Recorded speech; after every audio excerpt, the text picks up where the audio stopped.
Ақпарат айтып өтсең, қай жыл туылдың, қай жақтың тумасысың? Мен 2006 жылғымын, жасым 19-да. Ақтау қаласында дүниеге келгем.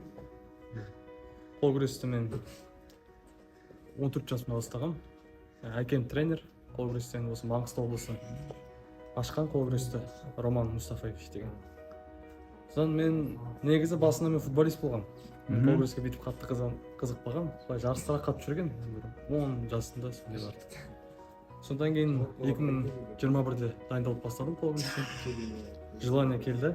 Сөйтіп бастап кеттік пахат етіп. Желанияның келуіне не түрткі болды? Әкең ба, әлде қалай? Ағам болды. Ол кезде жақсы шығып күресіп жүрді ағам 2021-де. Сосын 2022-де әлем чемпионатының 3-ші орын алып қалған туған ағам Рухани Мустафа деген. Содан мен мамама уәде бергем әлем чемпионы боламын деп.